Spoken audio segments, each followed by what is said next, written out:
Okay, good morning, class. So, the topic for this day and for tomorrow is about computing test statistic, drawing conclusion, and solving problems involving test of hypothesis on population mean. So, dito, class, gagamitin nyo na yung formula, magsosolve na kayo, then, kagaya ng ginagawa nyo dati, magre-reject o magfe-fail to reject null hypothesis na kayo. At yun ay gagawin nyo dito sa solving problems. Okay? So, let's proceed. Ito yung mga steps on how will you do the hypothesis testing. No? Unang-una muna, state the null hypothesis, H sub O, and the alternative hypothesis, H sub A. This will also serve as guide if it is one-tailed, kung left or right, or two-tailed. No?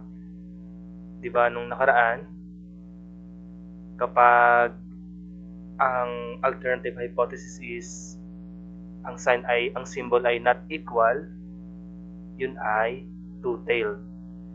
Kapag less than, left-tailed. Kapag greater than, ay right-tailed.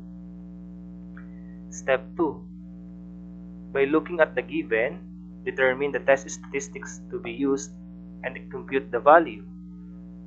O, diba, nung nakaraang lesson, inaalam nyo kung z-test ba o t-test yung gagamitin doon sa problem. Or, yung gagamitin yung fitted para sa problem. So, may mga sinusunod tayong mga rules, no? Di ba ang madaling tandaan doon is kapag equal or greater than 30, no, yung sample size, n is greater than or equal to 30, ang ginagamit ay z-test. Isa pang palatandaan kapag nakalagay na mismo na normal distribution yon. At isa pang palatandaan na z-test kapag given yung population standard deviation o kaya yung population variance. Dahil once again, ang standard deviation ay square root lang ng variance. Ang variance naman ay squared ng standard deviation. So, matapos nyo malaman ang test statistic, isosolve nyo na yon, gagamitin nyo yung mga given. Step number 3, kagaya din ng ginawa nyo na nakaraan, finding the critical value, no? Kapag z-test yung gagamitin nyo, doon kayo titingin sa table na z distribution. Kapag naman t-test ang gagamitin nyo, doon kayo titingin sa t-table. Then you draw the normal curve with critical region. Ayan. So, mahalaga yung drawing, yung illustration ng normal curve. Kasi, isa din yung paraan upang masabi nyo kung failed to reject or reject yung null hypothesis. Dito na ngayon sa step number 4, kung saan you will decide and draw a conclusion whether reject or fail to reject, or fail to reject means accept the null hypothesis. It is based on the comparison of the calculated value of the test statistic and the critical value of the test. So, yun. Yung calculated value of the test statistic, yung sagot nyo dun sa computation, ay ikukumpara nyo dun sa critical value. Na ito naman ay nahahanap doon sa mga table.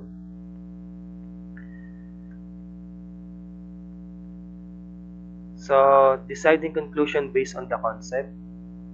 Nung nakaraan, nag-decide lang kayo kung failed to reject or reject null hypothesis base doon sa drawing. Kapag wala sa shaded region, edi failed to reject the null hypothesis.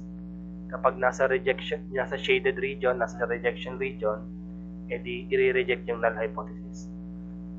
Pero ito yung concept. So, let me read. In general, if the absolute value of the computed value is greater than the absolute value of the critical value, we reject the null hypothesis and support the alternative hypothesis. But if the absolute value of the computed value is less than the absolute value of the critical value, we do not reject or we fail to reject the null hypothesis, and the alternative hypothesis is not so supported. So, ito yung pwede nyong gamitin concept lalong-lalo na sa two-tailed test. No? Or kahit saan naman, kung mapa-right-tailed o mapa-left-tailed. So, ang sabi lang dyan is yung absolute value daw ng computed value. Alam niyo naman yung absolute value nung high school, pag sinabing absolute value, mapa-negative o mapa-positive, lagi siyang positive. Halimbawa, anong absolute value ng negative 5? Ang sagot, 5. Anong absolute value ng positive 5? Ang sagot ay 5. Ano ang absolute value ng negative 2.13? Ang kanyang absolute value ay 2.13. Mawawala lang yung mga sign. So, kapag daw mas malaki, greater than yung computed value kaysa sa critical value, we reject the null hypothesis. Anong application noon dun sa drawing? Siyempre, kung mas malaki yung absolute value noong computed value, lagpas siya doon sa critical region. Nandun siya sa shaded part. Lagpas siya sa critical value. Kaya nga, kung ito naman ay, kung ang computed value is less than the absolute value of the critical value, we do not reject or we fail to reject the null hypothesis. Dahil naandun siya sa acceptance region. Yung sa non-rejection region, yung walang shade. And the alternative hypothesis is not supported. Sabihin, ang susuportahan natin ay yung null hypothesis. Tandaan ang null hypothesis, laging may equality symbol. At ito ay galing sa mga previous na study, previous result. So, ganyan din, katulad sa right-tailed test, if the computed value is greater than the critical value, we reject the null hypothesis and support the alternative hypothesis. But if the computed value is less than the critical value, we do not reject or we fail to reject the null hypothesis, and the alternative hypothesis is not supported. Kagaya nung nandun sa taas. Kapag mas malaki, lalong-lalo sa right tail, kapag mas malaki yung na-compute nyo, gamit yung formula, kesa dun sa critical value na nahanap nyo sa table, reject the null hypothesis dahil nandun siya sa shaded region. On the other hand, kapag mas maliit yung computed value kaysa sa critical value, nandun siya sa nandun siya sa non-rejection region. Kaya, we do not reject or we fail to reject the null hypothesis. And the alternative hypothesis is not supported. Kapag naman left-tailed, if the computed value is less than the critical value, we reject the null hypothesis. Kasi left-tailed yan ay mga negative. Kapag ang computed value ay mas maliit sa critical value, we reject the null hypothesis and support the alternative hypothesis. Kabaliktaran siya ng nasa right tail. Kasi sa right tail, kapag less than ang computed value sa critical value, we do not reject. Dito sa left tail, Kapag mas maliit yung computed value sa critical value, we reject the null hypothesis. Bakit nga po? Dahil negative negative numbers. Kaya dun siya mapapapunta sa shaded region kapag mas maliit yung critical value.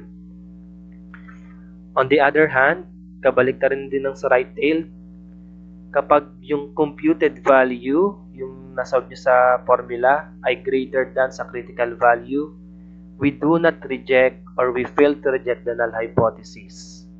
No? Dahil mas malaki na siya doon sa critical value, sa left tail, doon siya mapapupunta sa non-rejection region. And the alternative hypothesis is not supported. So, yun class. Ganun mag-decide ng conclusion. So, tandaan niya lang ito, no? Rejecting the null hypothesis doesn't mean that it is incorrect or the alternative hypothesis is correct. The collected data just suggests a sufficient evidence to disprove the null hypothesis. Hence, we reject it. So, anong ibig sabihin noon? Hindi porket ito daw yung application niya, no? Yung sa tunay na buhay. Hindi porket na reject na natin yung null hypothesis, ano daw? Ito daw ay mali na. Ang nangyayari lang is the collected data suggests a sufficient evidence to disprove the null hypothesis. Hence, we reject it. Kumbaga, ganito. Dahil nga walang masyadong ebidensya na nagpapakita na tama yun ng null hypothesis, edi hindi natin siya tatanggapin. Alam niyo naman sa tunay na buhay, ano? Kapag hindi sapat ang ebidensya, ay hindi natin pwedeng masasabing kung walang ebidensya, kung hindi sapat ang ebidensya, lalong-lalo sa kunwari may mga kaso. 'Di ba?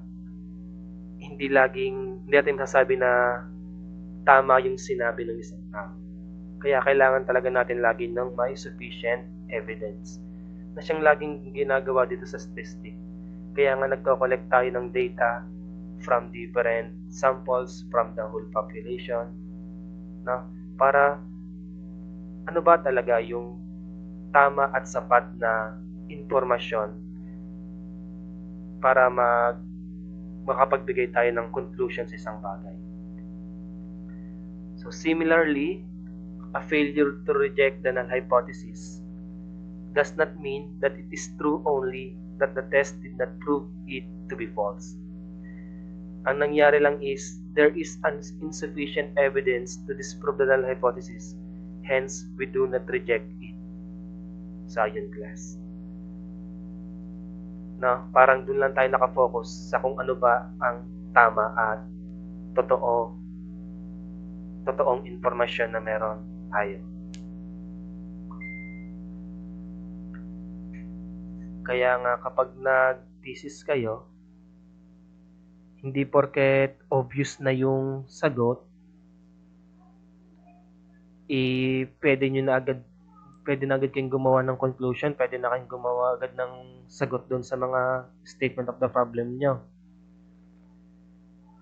Kaya need nyo talagang mag-survey, no? Magpunta sa mga inyong respondents para malaman or masuportahan kung tama ba talaga yung naiisip nyong sagot.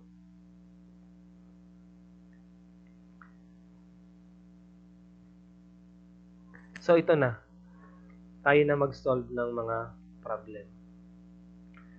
So draw or state the result or conclusion from the given information. So number 1, use alpha which is equal to 0.05.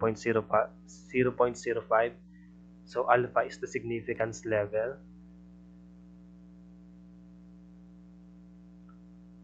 So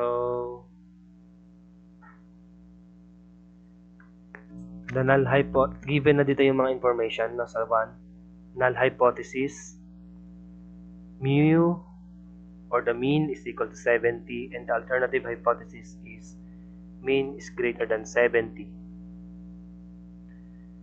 The sample mean is 71.5. The population mean is 70. The population standard deviation is 8. And the sample size is 100.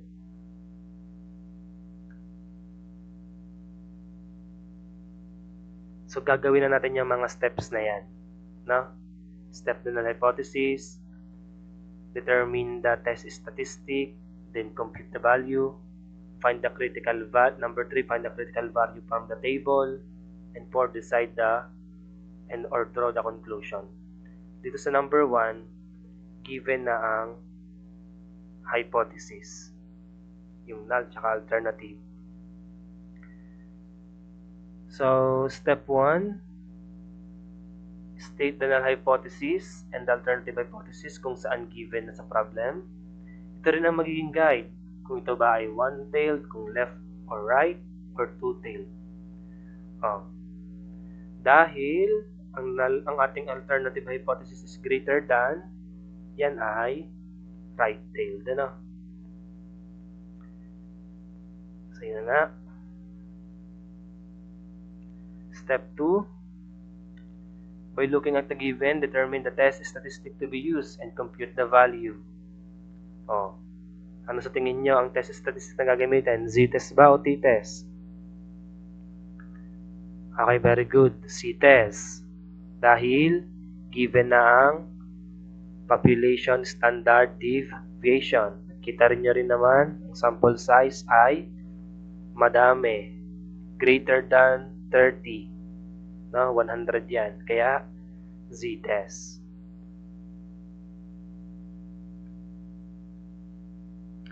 So, ito yung formula sa Z-test.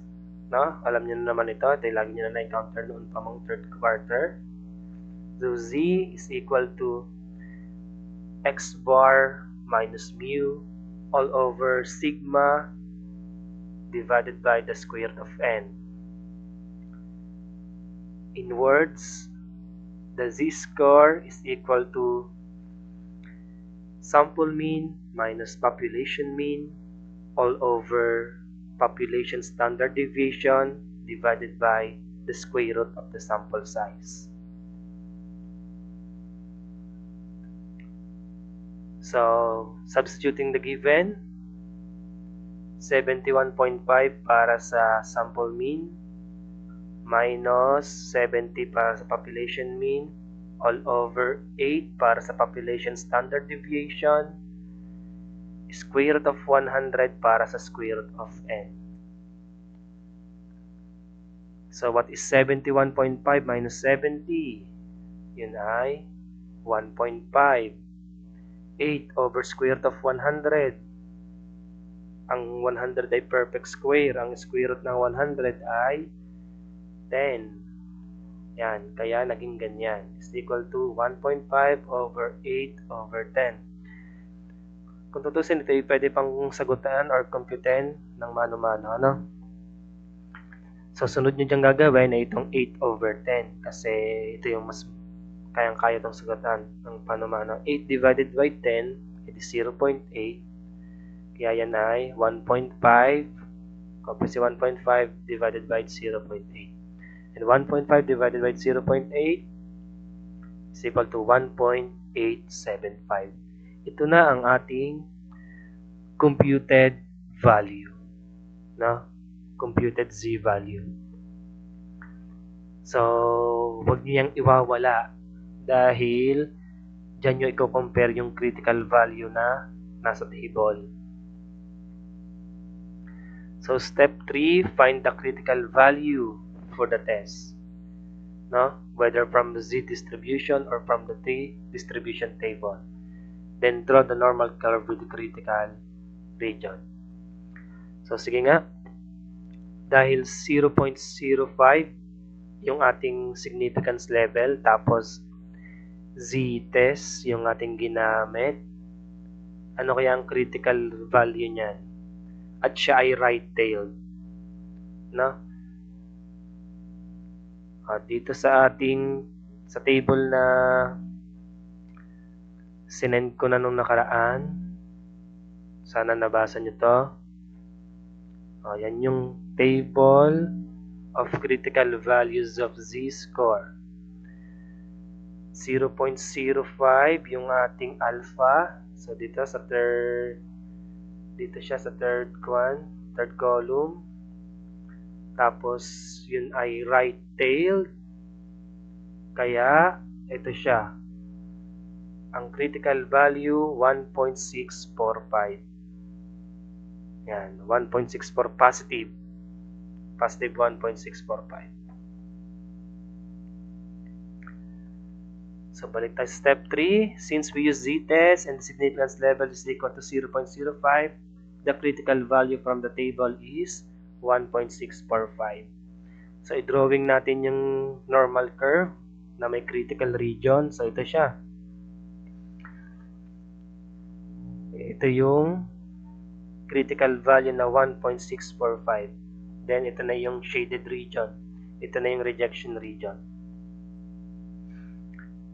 Mula dun sa 1.645 hanggang sa pakanan ng normal curve. Ngayon, nasan dyan itong na-compute natin kanina? Ang na-compute natin kanina ay 1.875. So yun, nandun siya. Lagpas siya. Naandun siya sa shaded region.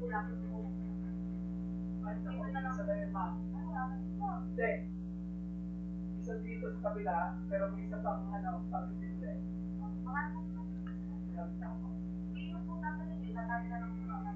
So the computed value 1.875 is greater than the critical value 1.645. At anong sabi natin dito kanina?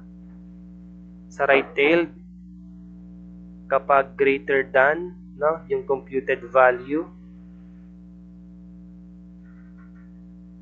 kapag greater than ang computed value sa critical value, reject the null hypothesis. At kung mapapansin nyo, dito nga sa ating drawing, yung 1.875 na mas malaki sa 1.645 ay nasa rejection region. Therefore, mag-decide na tayo ng conclusion. The computed z-value is 1.875, which is greater than the critical value of 1.645. Therefore, we reject the null hypothesis and support the alternative hypothesis. Kung ano man yung mga null hypothesis at alternative hypothesis na inire-represent ng mga information kanina. Ito, example 2. So the government claims that 10,000 pesos is the monthly expenses of a Filipino family with 4 members. A sample of 26 families has mean monthly expenses of 10,900 and standard deviation of 1,250 pesos. Is there enough evidence to reject the government's claim at alpha or significance level is equal to 2.5%?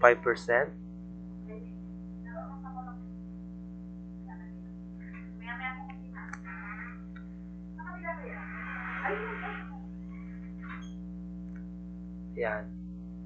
So, pag-aralan nyo yung problem.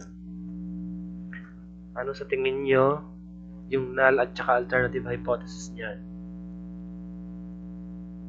Ano yung mga verb na ginamit? Yan ba ay null hypothesis o alternative hypothesis yung ibinigay? The government claims that 10,000 pesos is the monthly expenses. The verb is means equality. No? Equal daw sa 10,000. Kaya, ano yung ibinigay? Very good. Null hypothesis. So, since the claim used the verb is and it states that 10,000 is the monthly expenses. Therefore, the given is null hypothesis as the word symbolizes equality. As the word is symbolizes equality. So then the complement of equal is not equal. So alternative hypothesis is not equal 10,000. Now that alternative hypothesis is not equal, ano ang kanyang directional test?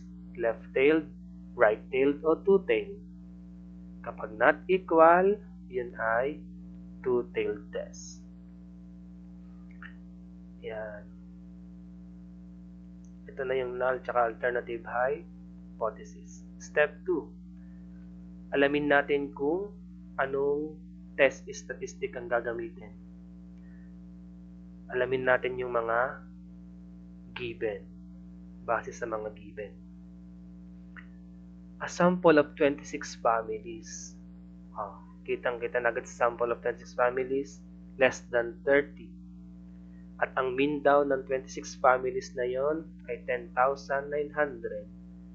So the sample mean is 10,900 while the sample size is 26. And the standard deviation of 1,250. So yung standard deviation na sinabi dito ay tungkol doon sa mga sample na 26 families. Kaya yun ay sample standard deviation.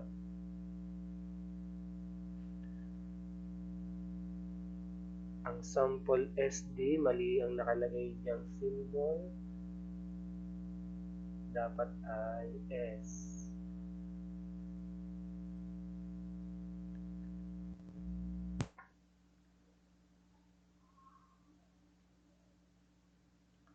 Ay, mapindot ng aking ano.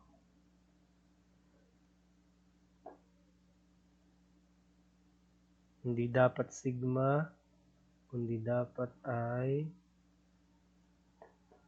S. Sample SD.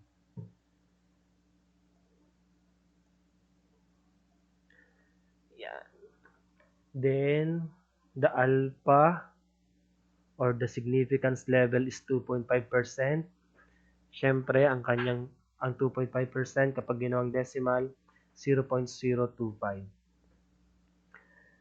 So, by looking at the given, sample size is less than 30, population variance or population standard deviation is unknown, so the test statistics is t-test. Yan, t-test yung gagamitin natin. At laging tatandaan kapag t-test, matik mayroong degrees of freedom. At paano yun hahanapin? Babawasan lang ng isa yung sample size. Dahil ang sample size ay 26, ang degrees of freedom ay 25. Tingnan ko kung nagre-record pa. Ayan, recording pa tayo. Now, step 2. Ito yung formula sa t-test na sample mean t is equal to x bar minus mu all over s divided by the square root of n, where x bar is the sample mean, mu is the population mean, s is the sample standard deviation, n is the sample size. So, from the given, 10,900 yung sample mean, 10,000 yung population mean. Dito yan nakuha.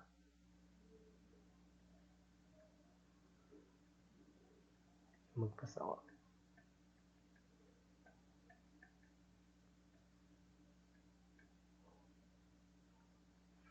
The government claims that 10,000 is the monthly expenses. Kaya yan ang population mean, na is the monthly expenses. So yun ang population mean, ang sample mean ay 10,900.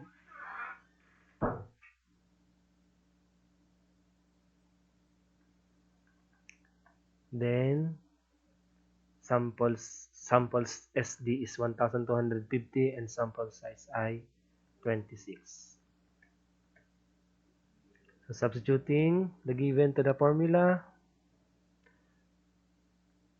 10,900 minus 10,000 all over 1,250 over square root of 26. 10,900 minus 10,000 ay 900.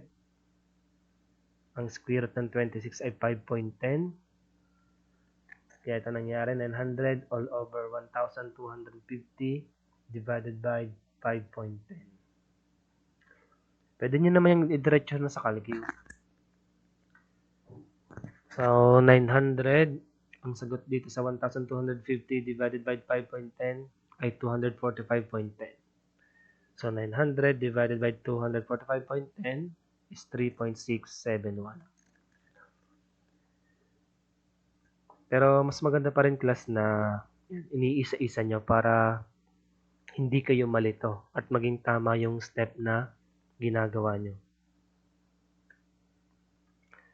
So since the significance level is 0.025, the degrees of freedom is 26 minus 1, which is 25.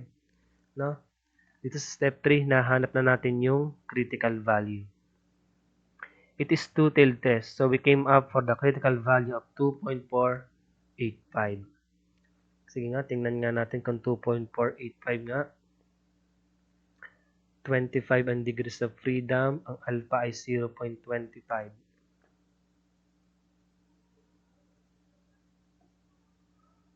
Two tails, 0.025.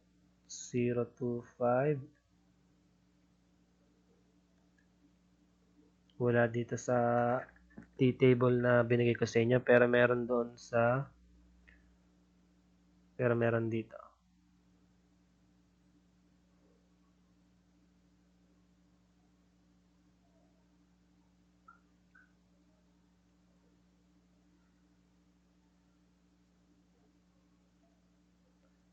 Yun pala, 0.025.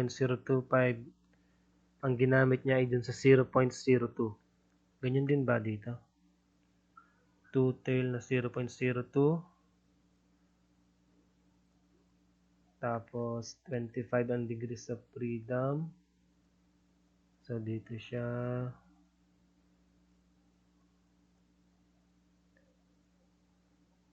Ayun. 2.485. So, yun class. Kapag 0.025, ang titingnan nyo ay yung sa 0.02. Yan, para guided kayo. Tandaan yun ha. Ayun, so 2.485. Kasi wala dyan yung eksaktong 0.025 na two-tail.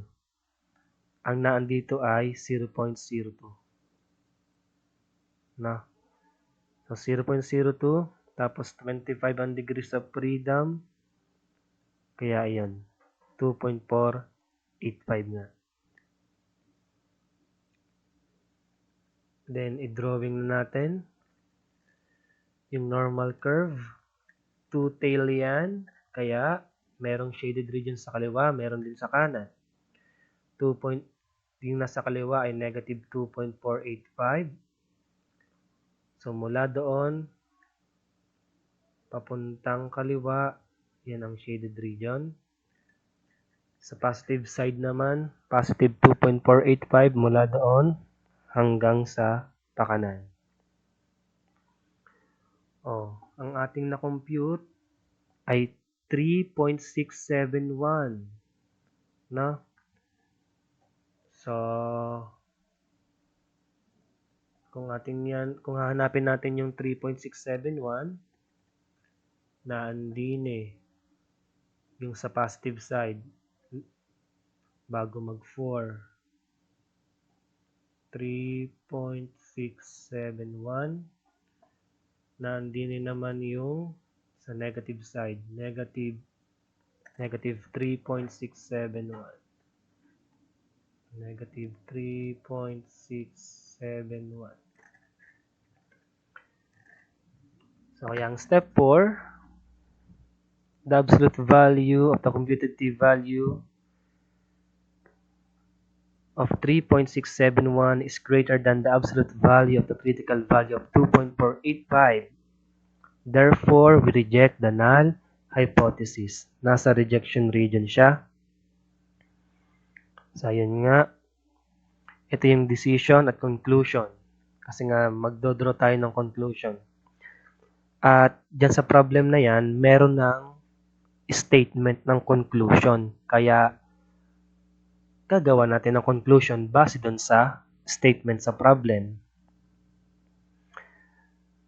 So, yung decision, kagaya ng sinabi ko kanina sa previous slide, the absolute value of the computed t-value is greater than the absolute value of the critical t-value at alpha is equal to 0.025, which is 3.671 is great. The absolute value of 3.671,